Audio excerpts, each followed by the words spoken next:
And now I bring you to the story that really moves my heart the most.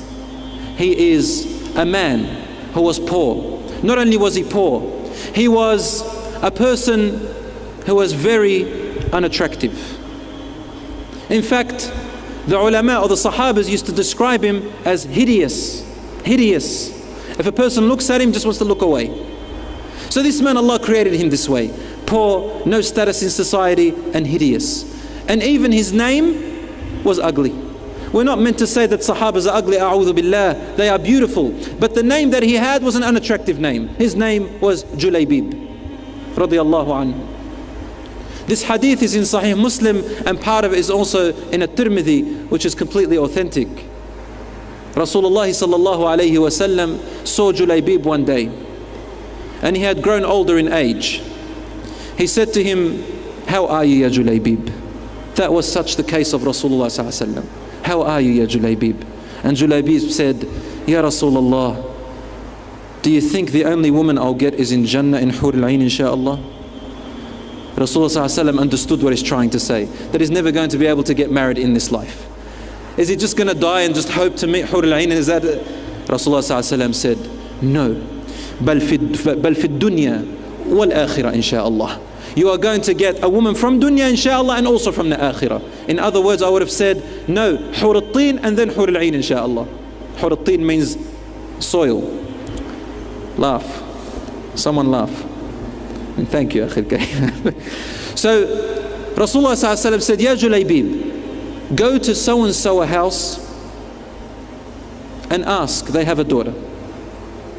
He went and they rejected him. So Rasulullah ﷺ came to this man and said to him, "Uridu an akhtuba ibnatak." I want to ask for your daughter's hand. He said, "Allahu Akbar, Rasulullah, what beautiful news this is that makes the eyes enlighten and the heart, subhanallah." Rasulullah ﷺ, no, it's not for me. He said, "Who for then?" He said, "For Julaybib." And suddenly his smile turned into a frown, and he said, "Let me ask her mother." So he went home and said, "Rasulullah has asked for our daughter." She said, "Allahu Akbar, what great honor, what brings comfort to the eyes and to the heart." And he said, no, not for Rasulullah. She said, "Who for?" He said, "For Julaybib." And then the mother said, "Subhanallah, we had better men than him coming and asking for our daughter and rejected him. We had greater families asking for her and we refused them. And now the lowest of the low in society and the most hideous, we have to give our daughter to him? No, please." Their daughter was in the background inside listening. So she came out and said, "What is this that I hear, Mum and Dad? Rasulullah sallallahu alayhi wa sallam is on behalf of another man proposing that man to me, and you say no to Rasulullah? Wallahi, I will not refuse the request of Rasulullah, and Julaybib is the only man I will marry." Allahu Akbar. When the news came to Julaybib, he was rejoiceful, mashallah. And Rasulullah sallallahu alayhi wa sallam got the companions to look after him and donate so that he can get married.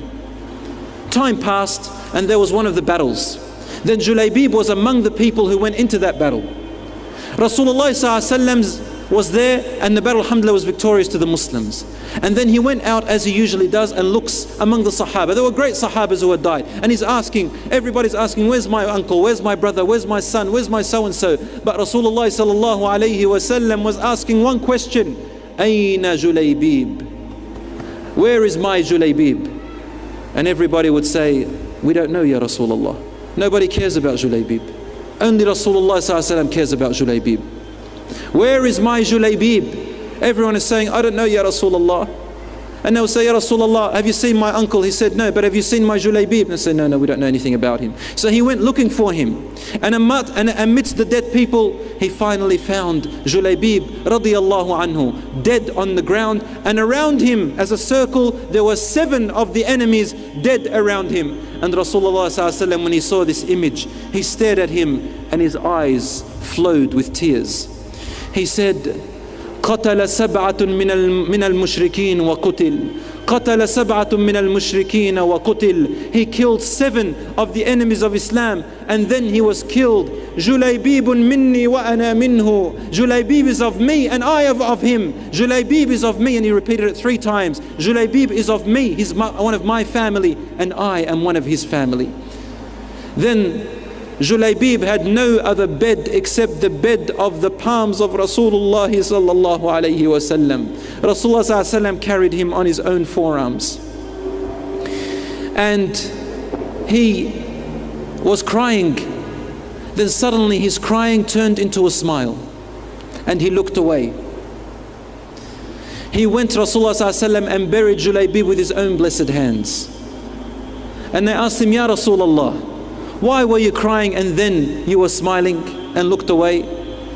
He said, I was crying for the loss of my dear family member Julaybib. No one cared about him but me. And then Allah showed me his place in Jannah. I saw his soul in Jannah, and there was one of his wives from Nuhur al-Ain running towards him. So I smiled that he finally got his wife which he wanted in Jannah. And as she was running, the heel of her legs showed. So I turned away. I have no right to look at the wife of Julaybib.